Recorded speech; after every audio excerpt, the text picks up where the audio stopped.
In fast-moving organizations, innovation depends on trust, collaboration, and honest communication.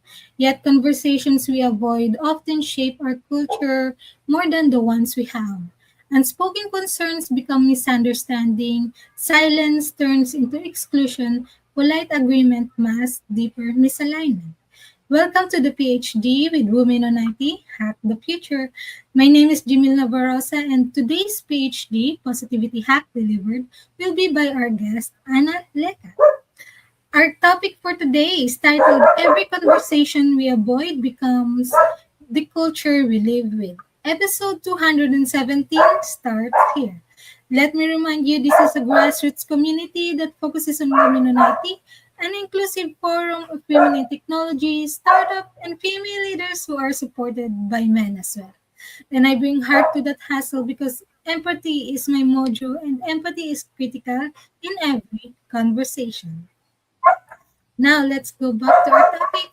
Join us for an insightful positivity hack delivered conversation with Anna, three-time global CEO, TEDx speaker, best-selling author of Loving Conflict, Creating Collaboration Where the Others See Division, and leadership expert with over 25 years of experience building and leading businesses across Ukraine, China, the United States, and Europe.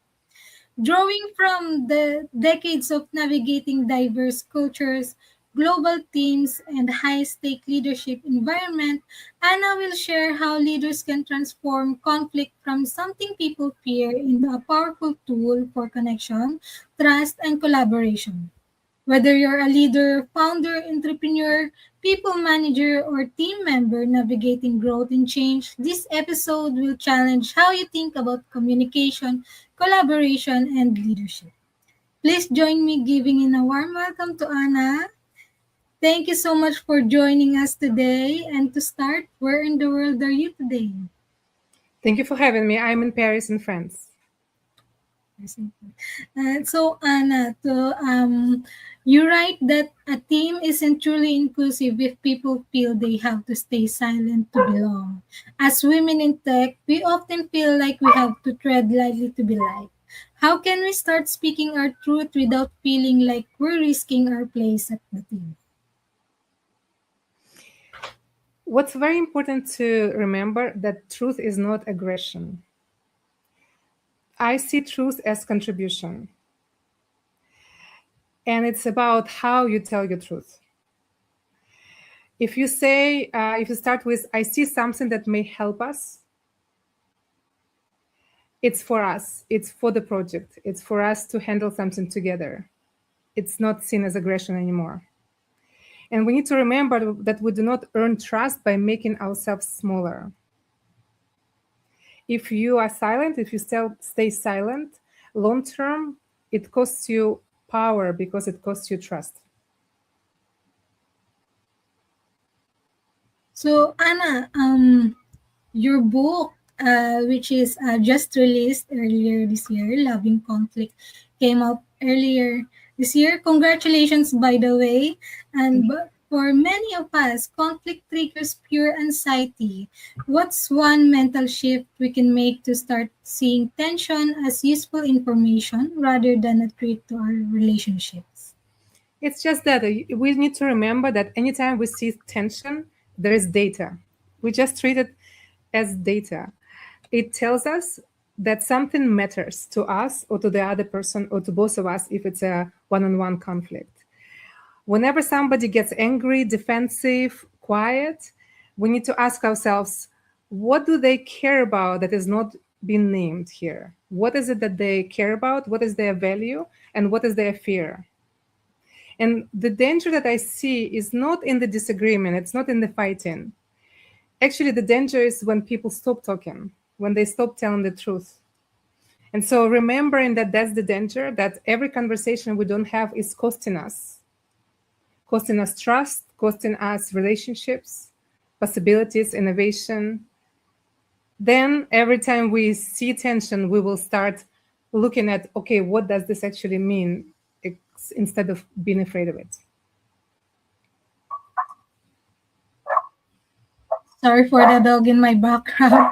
Uh, in tech, directness is highly valued, but when women are direct, it can sometimes get labeled as aggressive.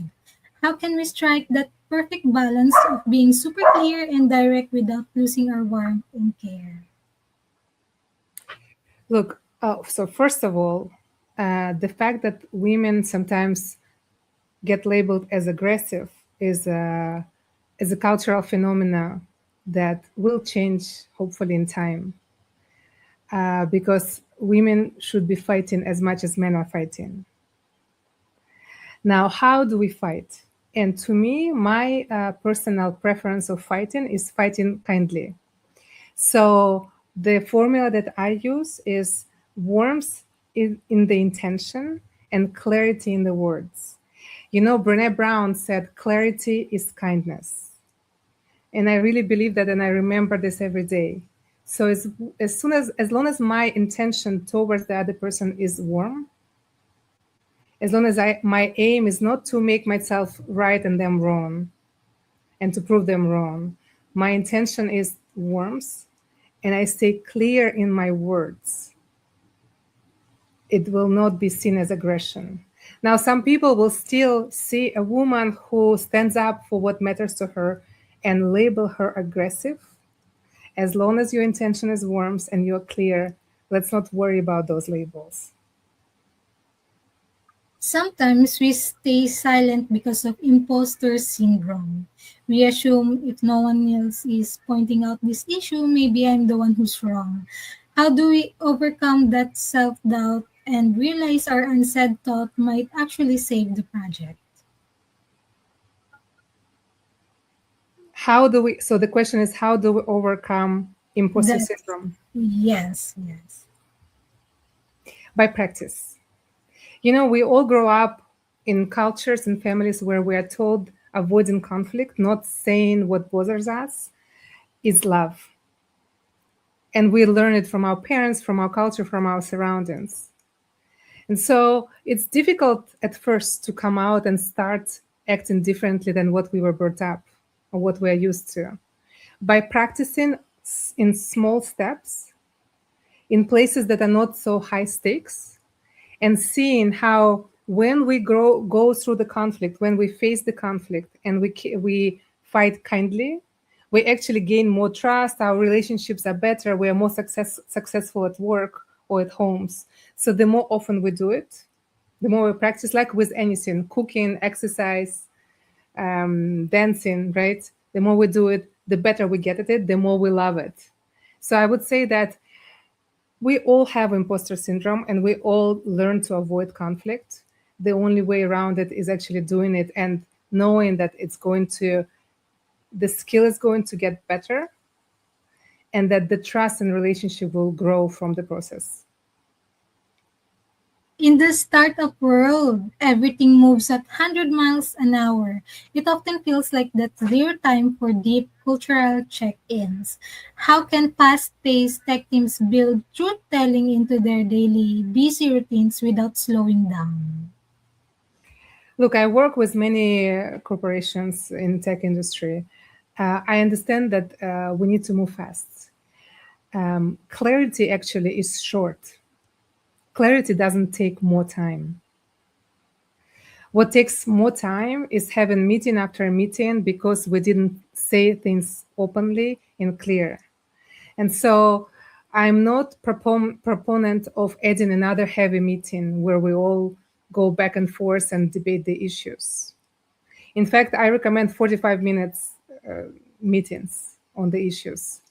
But what we need to do is add truth questions into the existing rhythm or even shorten our meetings. So the question that's always on my mind when I facilitate these meetings is, what are we not saying that could slow us down? What are we not saying? And then dig it up and say it with clarity. So what assumptions are we making? And what is it that we're not saying? And then when we go through tension and we understand each other, a very important point there is to ask, do we need repair or are we complete? Because as you know, when we fight, Bad feelings can stay for a long time, so they need to be repaired.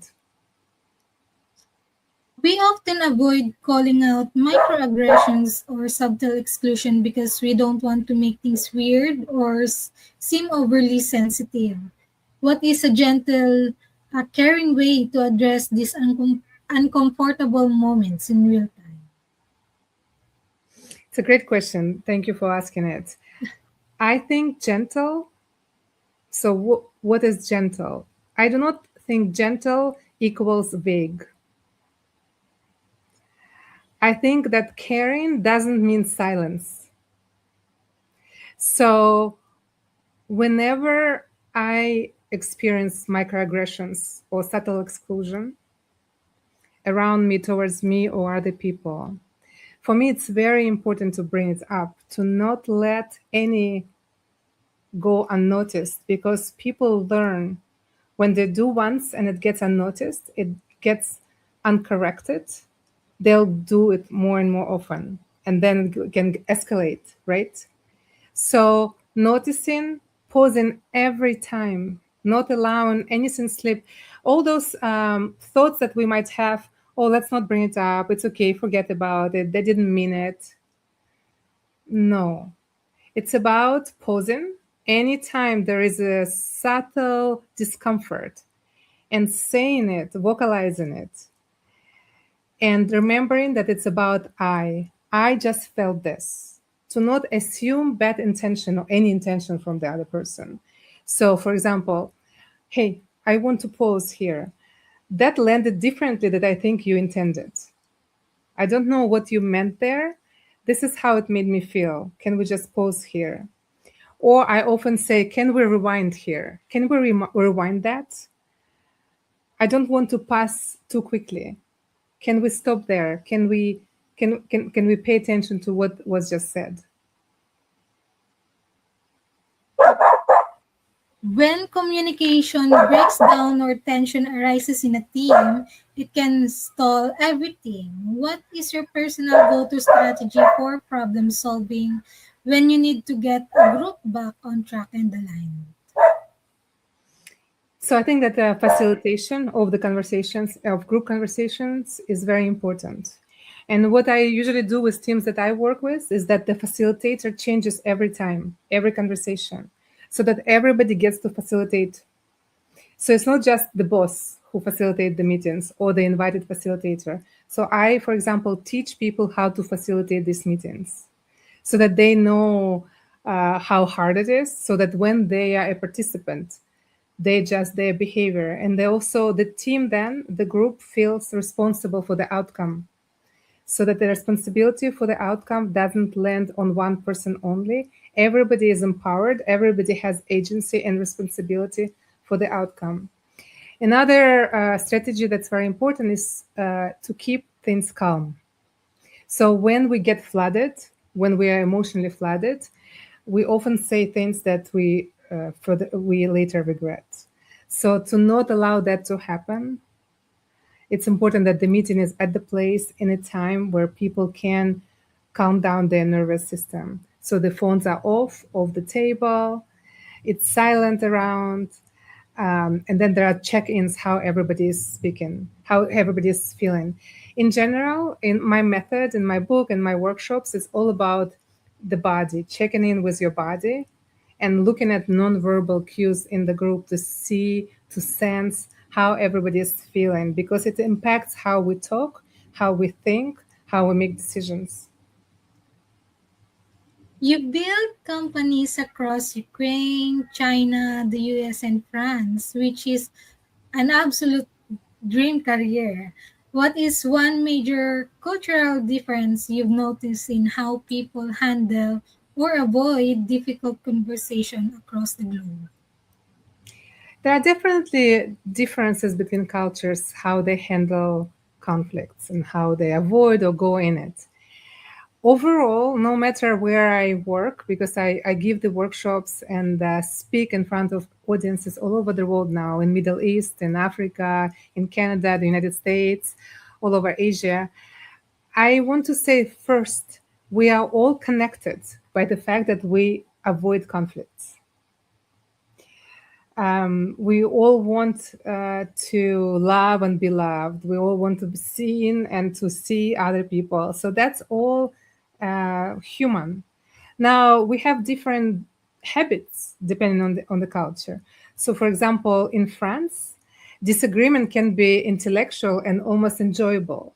So people love having intellectual debates, and they can go really passionate in and spend hours debating about politics, culture, philosophy. And what's important to know is that they will be okay afterwards. So no matter how harsh or emotional the conversation gets, it doesn't mean it's going to affect their personal relationships. In China, there is much more silence, and it can be hierarchical. So depending on the hierarchy, on the strategy, on respect between the members, the debate is going to be different, and there is going to be much more silence. In the United States, directness can be seen as efficient. So it's quite successful for me to tell American companies how directness leads to higher productivity, better creativity and innovation, and to as such they are motivated to work on their clarity and direction because it brings very clear results. In tech, hard technical skills get through you the door, but leadership requires a totally different toolkit. In your opinion, what are the top three soft skills that all career driven women should focus on developing? Uh, okay, so first of all, I think that calling this soft skills might some of us might have a bias that these are not as important, and it's great that you asked that question, understanding that this is as important as technical skills.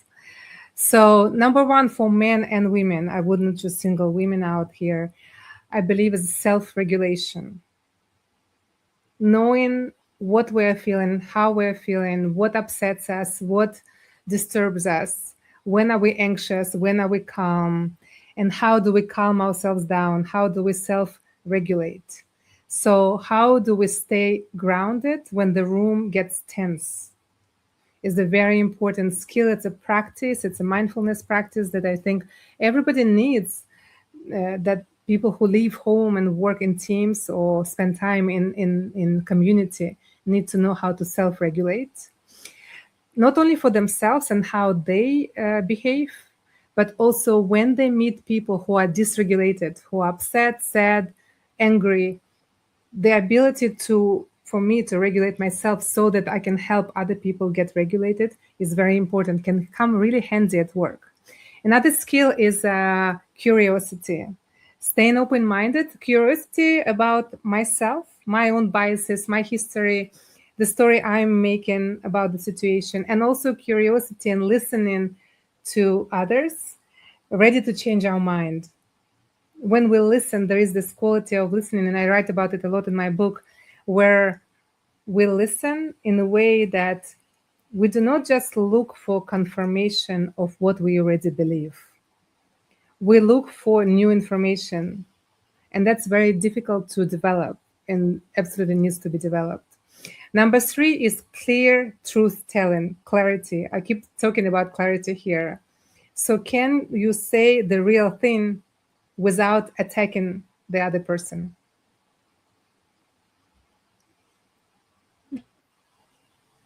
That's a great skills. Having built companies across multiple continents, you've seen it all. Anna, what key advice would you give to women and also men listening who want to level up their careers or take the brave leap to start their own entrepreneurial journey? I think that the number one thing is stop waiting to feel fully ready. You're ready, and you learn on the job. So just start, just go for it. None of us are able to achieve success entirely on our own. Looking back at your incredible path, is there a particular mentor, ally, or person you are deeply grateful to help you get to where you are today? Yes, definitely. I think that I've always been helped, and I'm very grateful to everybody who is still helping me and helped me when I was very young. So I started my first business when I was 19 in China, and at 19 years old, I actually met my Chinese business partner who was uh, 20 years older than me, and he really taught me how to do business in China. His name is Honzhou. We're still business partners. We still share all of our businesses we built together.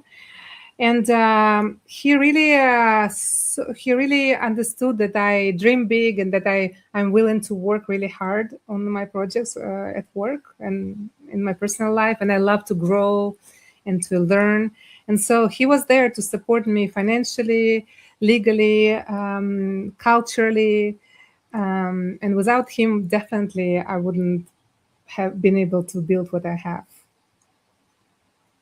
That's a great question. So, Anna, the next question will be kind of personal. So, hindsight is always 2020, especially when it comes to the books that shape our thinking. What is the number one book you can sit and think, oh, I wish I read before I started my career? Mm. Well, there is this book that I've read, I would say, 10 years ago that I wish I read it much when I was very young. It's a book by Viktor Frankl, who is the Austrian psychotherapist. It's called Man's Search for Meaning. And this book, the reason why it's so meaningful for me is that I didn't understand it early enough that meaning is not something life gives us, that meaning of life is something that we practice every day, that we search for, find, and then practice. And without a meaning, true meaningful life, it's very difficult to be in conflict situations specifically. It's in general difficult to get up in the morning and go to work, but especially difficult when we are under pressure. So I think that this would have helped me to understand it earlier. So Viktor Frankl, Man's Search for Meaning. That's a great choice. Let's imagine that you could meet anyone in the world for a private breakfast. Who would it be and where would you choose to meet? Hmm. Well, there is this French writer that I really love, and I read every book by her called Anaïs Nin. And I would have loved to meet her in a small cafe somewhere in Paris, on a quiet street for breakfast. Um, the Anais Nin, she was very courageous at a time when women were not really speaking up and talking about women's inner world. Nobody was taking woman's inner world seriously. She was writing books and talking about it. And I would ask her how come, what gave her courage to speak up so much about herself. She was never editing herself. She was just who she was, and she was honest about it. And she refused to make her inner life small for men, for families, for the establishment. And so I would love to have met her. We all have those short phrases or mantras that get us through the tough days. Can you please give us your favorite life lesson quote? So it's actually the phrase that I think about almost every day is actually from her, from Anais Nin. She said, we do not see things as they are, we see them as we are." And I love that. It means that I can change how what's going on around me by changing myself. Much, Anna, for joining us. So, aside from your book launch, are you working on any exciting new projects or initiatives right now that our community should keep on their radar? Well, I am giving workshops about love and conflict everywhere in the world. It's very exciting and fascinating. Group work is fascinating me, so I travel all over the world, and I am considering my next book. Good luck, and as always, congratulations. And of course, this community is very proud that you are here. And that's it from 217 of the PhD live stream. Thanks to our guest, Anna Lecat. To stay updated and ensure you never miss a positivity hack delivered, follow Women on IT and turn on notifications to be alerted once a video has been released. Thank you to our fabulous team, AJ, Natalie, and Janella. As always, our positivity quote comes from positive thinking only and goes look something positive in each day. Even if some days you have to look a little harder. Today is your day to hack the future, hack the positivity you want. Thank you. Thank you.